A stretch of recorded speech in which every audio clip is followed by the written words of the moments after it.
Mis queridos amigos y audiófilos del mundo, bienvenidos al canal de Audiófilos y Locos. Aquí estamos otra vez después de 2 años. ¿Fueron 2 años o 3 años? Mis amigos, Steve Gutenberg y David Chesky. Bienvenidos, amigos. You talk loud, man. Bienvenidos. I have to do it so You gotta project. Have you seen those TV shows in Spanish? The guy with the because the ones in Brazil, they talk like that. They talk really loud. Soap opera style. Yes. Okay. But you're gonna edit this as we do it, right? No, this is it, man. This is fun. live. This is an interview. So Okay. It'd be a live stream. Make it really exciting. Yeah, a live stream would grab at least 20 people in my case. Yes. So we haven't seen each other. We haven't done this. Last time I had you in my audio room, It was a different room. Pre-COVID. it was pre-COVID. Times were different. Yeah. Now times are different again. It was a simpler time. Yeah, no horse. Yes. Yeah. Yeah. Wait a minute. There's always been war. What are you talking about? But let's talk about audio. So Yes. there's no war in this neighborhood. Do you hear any garbage trucks or ambulances like I in Brooklyn? feel it's eerie how It- quiet it is. It must be Are there like serial murderers lurking right outside that window right there? probably because it's too quiet, right? Yeah, no one can hear you scream. All you need is some Hitchcock music and the birds, and then you'll be completely freaked out. That's why I'm nervous. So thanks Death for coming. don't have no mercy. Death don't have no mercy. Is that a movie? That's the song we just played. Oh, Death Hello. don't have no mercy. Yeah, That's right.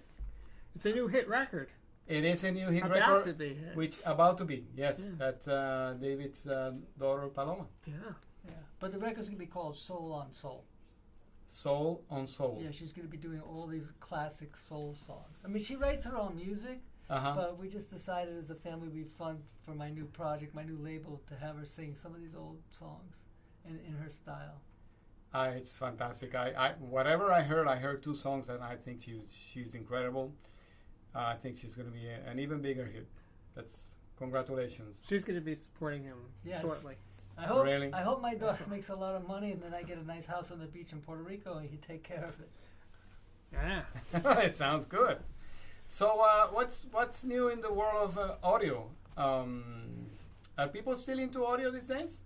Definitely. COVID, brought people together at home, at least, yeah. It was good for business. Yeah, and all the shows are opening again. Yeah, We had Expone is coming up. Expona's coming. We just had Can Jam. Yeah. David, are you planning to attend some of these? I saw you at Can Jam. I'm planning to, if we'll play it by ear, but I hope to make it to Exponent in the Munich show this year. I'm going to bring Steve to the Munich show. Yeah.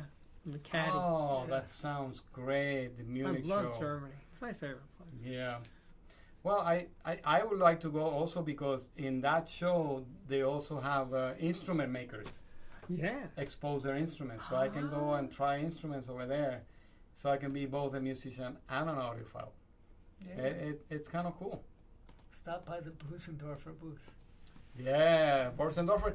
Do they still make that piano, the computerized piano with The this extra. sync clavier I think computer? they all do. I think they all do now. Steinway has it, Yamaha, Busendorfer. Yamaha. But you know what? When they started doing those, actually, I did one of the first records on it. Yeah. My Fantasies, and Steve was there. We did it Yeah. at MIT when it was just before it was Busendorfer, before Yamaha, anything. There was a person named Wayne Stonke, and he made the computer to do it. Because, a piano is a velocity instrument. Unlike an oboe where you can lip it and make vibrato, or a violin, this piano is only one thing. The velocity, how fast the hammer hits the string is how it produces. And it only can do it in 127 different variations. So that's all a piano player can do. You can't hit the key and then start to do this. It doesn't work. I'll be vibrato. Yeah, that's it. You can put sustain on the pedal, or as how fast you hit the key. And as a pianist, I guess subconsciously you learn to do it. You can do super degradations of that. Gradations. The gradations of that. And you can get all of these kind of textures. So that's how this piano came to be. Yeah. It was an amazing session. Long story, but Where can people find information about that? Piano? About your project? About piano? Oh, my new record, my new label? Well, if you want, we can talk about that too. Yes. Oh, I think But he I meant, was I think wondering he about meant that the session. project. the the Synclavier project. Oh, the project is we did it. It's called the Fantasies. I played it in the piano. I played it, and then it's what the good thing about that is you can play sections. When you do a piano recording, usually you make a mistake. The guy says, "Okay, insert bar 67." So how do you just do and make it feel good? You can't. Okay, it's then the editor on a piano record, it has like 900 edits. So it's this whole thing. But with the Synclavier piano, Disclavier piano, you can play the whole section and say, "Oh man, I hit a C sharp instead of a C." Type in the computer and just fix it there. And this way, the whole thing feels like music rather than just pasting it together. Letter A, bar 62 to 67. That's crazy because you can't. Wow. You'll never get into the groove. Yeah. Well, yes. I always say that although it's great that we could be replaced by machines someday, but the machines still don't know how to breathe. So I think that, Reed players are okay, but it you makes still have to different. play. You still have to play the piano. You have to play it, and instead of an editor fixing it, the piano fixes it. So it's the same thing, and it's actually better. And I guess you will have to program in all the nuances and all the tempo variations, No, all no, the no. You rubatos play. and No, all that. no. You don't put any of it. It can't do it. You play it. The piano is not programmable. You actually play the piano. You play Okay. your thing, and then that's it. And if you like it, done. But Okay. if you want to replace one note, you can Yeah, replace you one can note. only fix a note. That's all you can do is go up or down, say, I hit the wrong note. That's a good thing because then the performance is still intact. If you have this beautiful emotional performance and you hit a wrong note, then you interrupt the performance by putting in 2 or 3 bars. How do you just get into 2 or 3 bars? Come on, you've done it a million times with an orchestra. You just can't. So some third party does it. So this is a much better way for piano music. Can't do it with an orchestra, but you can do it with the piano. I wonder how maybe alien civilizations far away from us deal with their music. Do you think that they have music too? Do you think that, given the laws of physics of the universe, do you think that they would arrive at the same instruments that we use? Yeah, look, we're here now. I mean, we just left Manhattan. Okay, you have speakers, you have a piano, you're missing a key, but it's kind of the same. You're saying that West Nyack is another planet, huh? You have left. Feels like it feels alien, yeah. Yeah, you feel like I have to get back to. you're light years away from Brooklyn. Yeah, I feel Too energy quiet. draining from me right It's now. peaceful. I hear birds quiet. I need to hear a siren. I used to hear somebody in the street yelling, "Yo, get out of here!" Too peaceful. That's interesting because if you're an audiophile and you listen, for example, with open headphones, you kind of need that input. The sirens, the garbage You truck do actually, yeah. on your $6,000 open. Well, you know what? If you're watching a Hollywood movie like a thing, it probably adds to the realism. Man, those effect sounds to gunshots are so real. Like whoever did this Foley is amazing. It turns out it's just out the window. Yeah. That's Wow. happened to me when I was reviewing a lot of movies, and I sometimes did movies with headphones, and there would be sirens, and I would think it was part of the movie. And sometimes that would be the thing, like, wait a minute, is that part of, because it would be like an urban movie or something, is that, and I'd have to take them off. Oh, no, they were really in the movie, or no, they're out there, like, I wasn't sure. That was like the ultimate low, to not know for sure. That's right. Does As it you're get watching that VHS and doing the tracking on the Yeah. VHS tape. And by the way, I just want to tell you something really funny. So I used to be a projectionist, Yes. and I worked at this theater on 34th Street, the Murray Hill. And the theater had a problem with RF from cabs going by the movie, that the sound of the cabbie would break through and it would come out of the speakers. Because of the they movie use like theater. CB radio or something like that. And the hilarious thing is that sometimes if it was an urban movie, it actually made sense that when the cabs are coming through the theater sound system, it's like, oh yeah, that's part of the movie. It's very realistic. Of course, if it was an old Western or something, it didn't make any sense. But Is that the movie theater where I saw Eraserhead for the first time? no, In the Village? no, that was Cinema Village where I worked. Oh. I worked there, and I definitely showed it to you. Oh my God. Yeah. Oh boy. Scary You're still times. getting over it, right? I'm still Eraserhead- scared from that movie. Yes. Eraser is so amazingly weird, and Ugh. it's like 40 years old, that even now it's just as weird. It doesn't seem tame, I know. not at all. I will never watch it. I'm still afraid of that movie. Yes. So we have a couple of new announcements. Yeah. Since I last saw you, you have now a podcast. Sí, ahora sí. So since I What was the problem? some technical issues. Oh. Since I saw you last, Yes. since I last saw you, Yeah. there has been some changes. You Changes. are not only the audiophiliac, Right. now you are the audiophiliac podcast. Yes. I branched out. And how does that work? People go on their little podcast app. They on can their either go iPhones to my or- YouTube. They can either go to my website, which is just for my podcast. And what is the website called? It's called the Audiophiliac Podcast. Okay.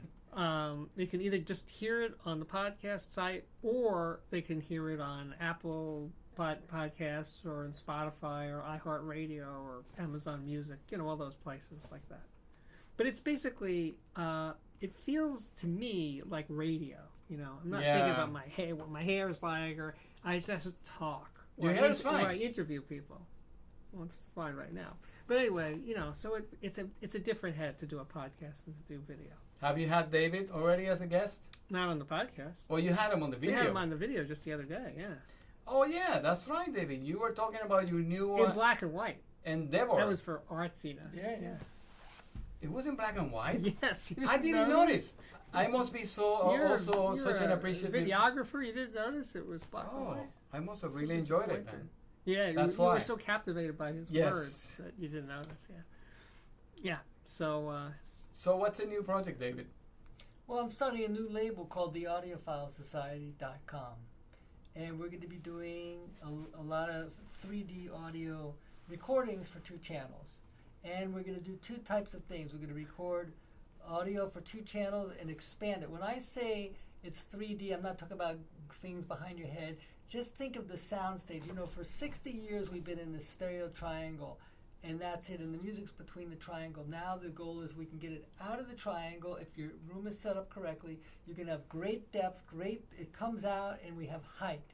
But all this is also dependent on how you sit. You have to be in the 60 degree equilateral triangle. If you're in a room with all stone and glass walls, don't waste your time.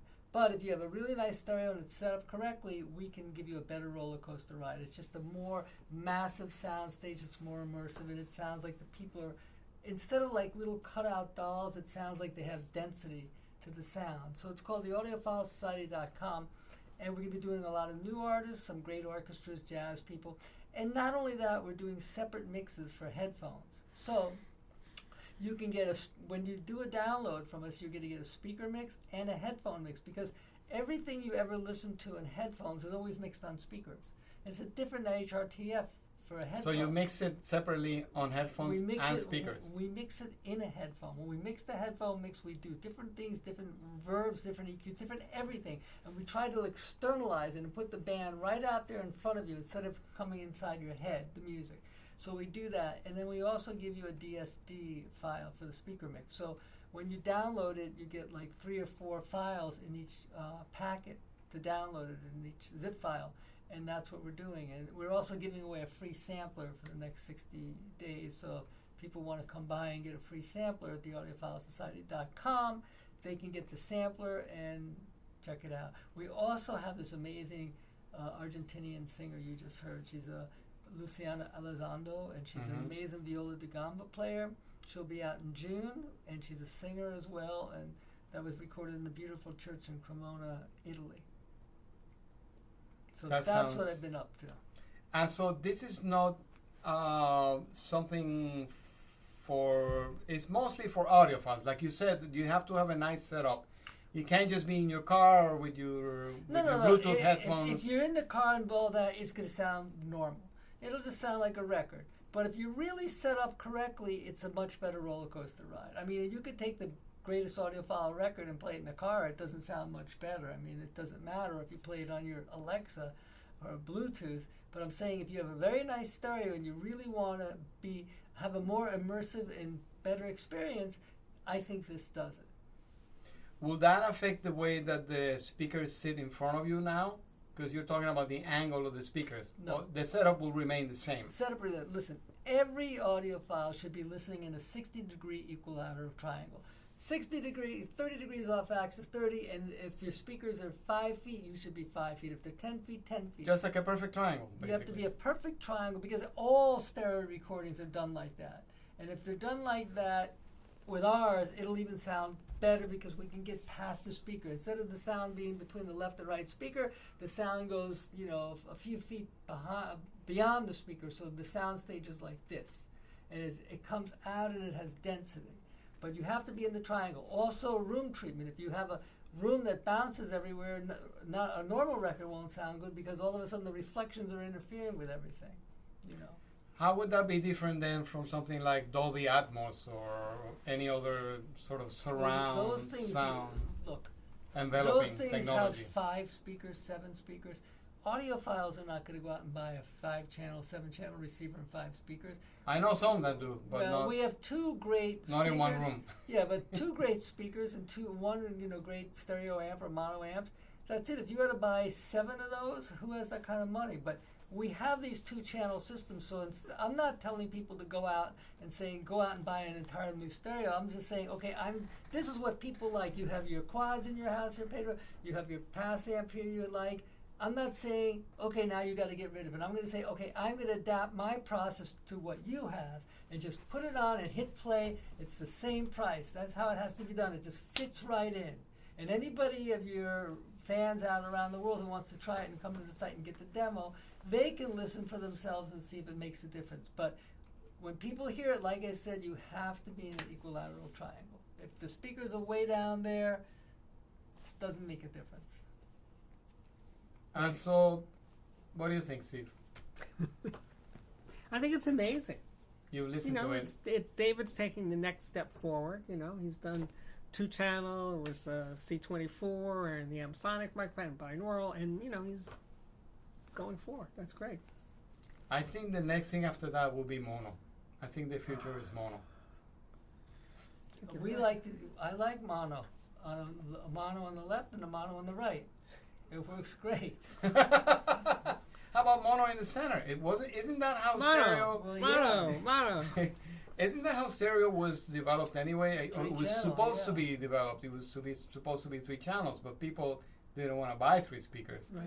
Some of them just bought another speaker of a different brand just so they could have stereo, right? Isn't that what people did? But there was this guy, Al Grundy, who was a teacher at the Institute of Audio Research. He was actually one of the owners. There was such a thing? Yeah, it had nothing to do with the company. No, this was on University Place in the Village. It was a school for recording engineers. Okay. And he was, 15 years older than me. And one time I said to him, Al, when you were around for the introduction of stereo, the transition from mono to stereo as a recording engineer, what was that like?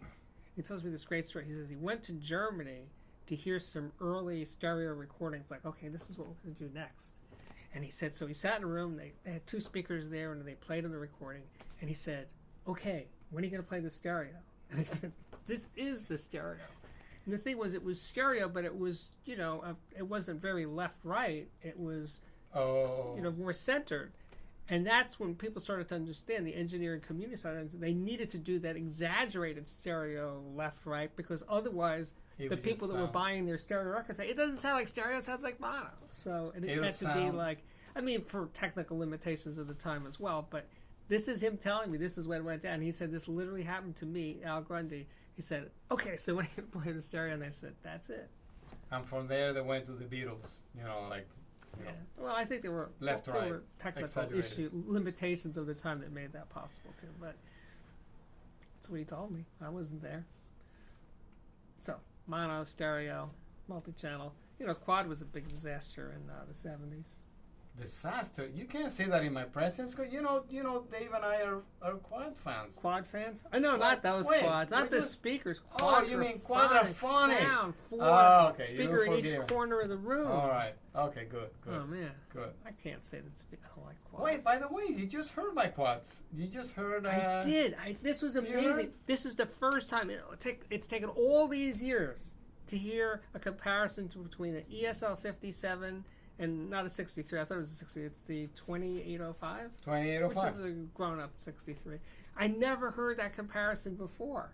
And yikes. No, I am definitely in the 2805 school. Absolutely, no questions asked. And you? What do you think?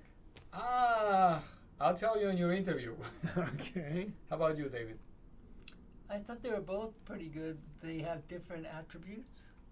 You're being very political there. Yeah, look, I thought the 57 maybe a little more transparent. The 2805 was a little more cohesive. And that's it. It's a different presentation, but they're both wonderful. And what do you think of this room? I mean, you heard my other room. What would you do to improve this room? Get rid of the oboe or English horn. By the way, yeah, this is messing up the sound. This is where I make reeds. Oh, it's something This is about where I make reeds. if you get rid of the English horn, then It's it very would distracting. open up. Yeah. I think it's fine. It's a beautiful room. I think it's a It's really very good sounding room. intimate. And you know what? I didn't think it would be. When you sent pictures at first, when you moved in, I thought that can't work. But it actually is a really good The sounding ceiling's higher room. than I thought. It's big. It's a really good sounding room. We've been working on it. There's a little bit more work to do, but hopefully I'll have you guys back again. You're in the ballpark. That's for sometime. Thank you. Well, if I have your blessing, then I must be doing something right. Yeah. Well, then don't screw it up. Okay, I'll try. But back to the aliens. Do you think aliens will have music too? They have to. You just proved it. Yeah. I understand, but we're in another place here, man. This is another planet. Yeah. We feel like aliens. Actually, the aliens have better sound because you have no background noise. I don't hear anything. If we were listening to high-end audio in the city, you have sirens, cars, all this stuff. Yeah. But right here, you don't even have the 60-cycle hum of the city. The city, without anything, has a noise to it. Yeah. There's a vibration of all that electricity in the city here. Yeah. It's very peaceful. It's all those thick cables very from the dead. subway. Very Whatever dead. it is, but yeah. Very dead, very quiet. At night it Damped. must be like Very really damped. quiet. That's the word. When it snows out here and it's night, it must be silent. Oh. Except for the dogs barking and, Right. barking at Can people. you see the dogs in the snow? They're so white. Oh, they're great. They dive right into it. They love it. They love it. So what's next? What's next for audio? What's going to happen in the next 5 years? You think people are going to listen in 3D? They're going to listen to your system. Are they going to listen to magnet pads or box speakers, or what's going to be the next break? Because I feel like we're still using the same technology no matter what. Well, yeah, just like I said, we're in the same technology recording in a 60-degree triangle. I think in the future, I think it's going to be neurally transmitted. They're just bypass the ear and they'll just put you in the best hall in the world and it'll all be just beamed to you. That's the far future. Yeah. But you know what's going to happen before that? What? I think this, I did a video about this.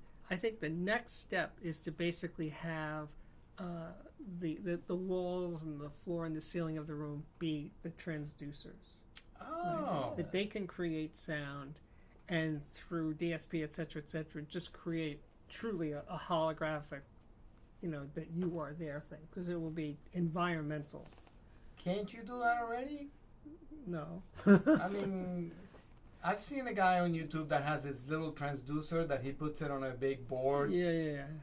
And I haven't heard it. I don't know if you heard anything like that. Well, there was and then you can make panels that make sound. There was a company called, I'm pretty sure it was NXT, in the early 2000s that did that. It basically had this little voice coil. It's a little puck. A little voice coil, and they would just attach it to a surface and make the surface vibrate.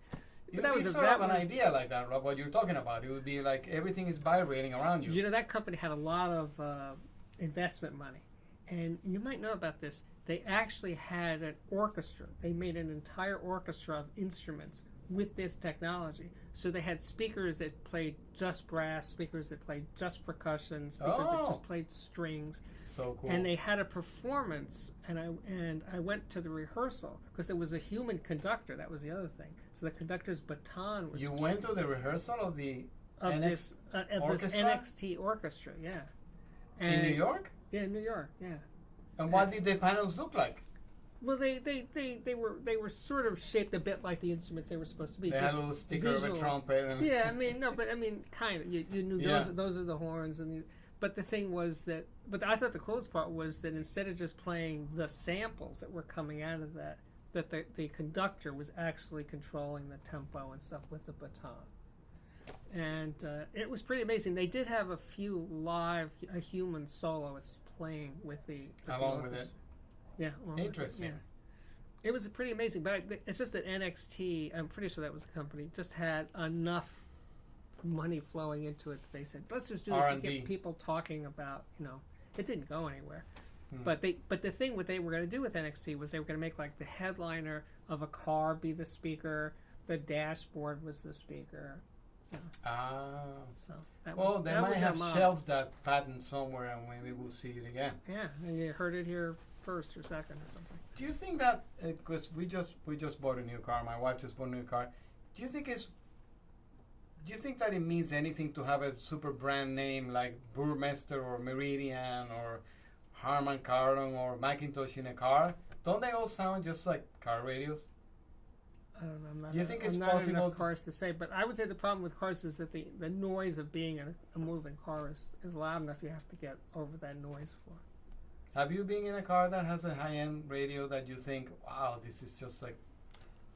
I don't really go in a lot of cars. I go in New York in the subway. But and everybody's it's just that, like that. I don't know. I don't know in the car. I'm sure there are, but, there's factors like, first of all, you're in a glass box. The second thing is you're traveling 50 miles an hour with the engine noise. So, it's a different thing. But look, you know what? When I rent a car and go somewhere with my kids, you put the radio on, it's nice. You kind of just block it out. It's not a place for serious listening. Right, you're not in that mood for critical listening. No, so it's just kind of background. It's to relax you while you're on the road and, stuck in traffic.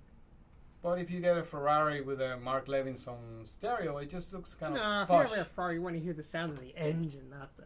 Aha! Right. True. Very true, very true. Unless you're parked. Well, then... there was a thing that some car companies, their engine was so quiet that they actually put in a sound effect of the engine. Or maybe it was an electric one that had the sound effect of an engine go, even though the motor wasn't making any noise. They're doing that now, yes, they're doing that. I think there's a Jaguar that makes like a Star Trek kind of sound when you accelerate. Okay, this was mimicking the sound of a gas engine. Okay, I think... You're bored now? Do you have any questions? No, but when are you doing my piece with your Met Orchestra? That's the question. By the way, folks, Pedro is an excellent English horn player. He actually did my piece we did for our own, and I hope he's out there playing it soon, especially in, all around the world. And Steve and I will go hear him. Yeah. Audiophiles actually care about music? Yeah. I'm an audiophile, and I also do music. I'm still playing. Like I was saying the other day, I believe this: if musicians had the money, I think every musician would love your stereo. Who wouldn't? They love to sit home and listen. Some of my colleagues have been here, and some of them have bought right. But equipment. Some of them are converted into audiophiles now. Nobody comes here and says, who cares about this? Everybody in your orchestra who would come here would say, I would dig this if they had the bread. Well, the problem is that it's like nobody has created a TV that really looks like what happens when you open the window. Right? And musicians, when they're sat in front of a stereo, they're not even going to think that it's going to sound anything like the real thing. So it's just a different discipline. You have to kind of train yourself to believe that you're listening to a stereo. It's like letting yourself go with the illusion. Yeah. It's not like you're saying this is real. But they'll still dig it. I mean, if you're listening, if you're not... Yeah, some of them do. I like it. Like I was saying, look, the kind of music I like, your orchestra is not going to be doing. So I'm forced to go to a stereo. You know what I mean? I'm just saying most orchestras want to play things that are 200-300 years old. I want to hear things that are written today, interesting and all that. For me, I can't hear it. So my hi-fi system is my concert hall. And the thing is, I can hear the music when I want to hear it, not when I have a ticket, and I can hear it if I like it. If I'm listening to your record, playing my piece, I would say, man, Pedro sounds so good, I want to hit it again. And boom. In a concert, they wouldn't play the whole thing again. But in my house on a Sunday morning, I get to hear it again. And I said, Pedro sounded beyond amazing. I'm going to listen to it a third time. And this is the beauty of audio, is you can do these things. You know, people like to hear a same song over and over. You know, it's funny. You don't want to watch a movie. Don't we know it? Yeah, but I can't watch a movie. It sounds like your video. You know what's weird? Deja vu. I can't watch a movie twice. But I can listen to a piece of music I love 100 times. It's kind of weird. It is amazing. Because once I see the movie, I just think the whole thing. But do you know which movie I can watch every day, The Big non-stop? Lebowski. We don't want to know. Groundhog Day. Okay. That's fun. That's fun. Oh, I thought it would be some All right, guys. Well, thank you. Thanks. And by the way, we're giving away this free sampler. Come to the audiophilesociety.com. Sign up. Stay part of the family because we're going to have all kinds of cool things coming up soon.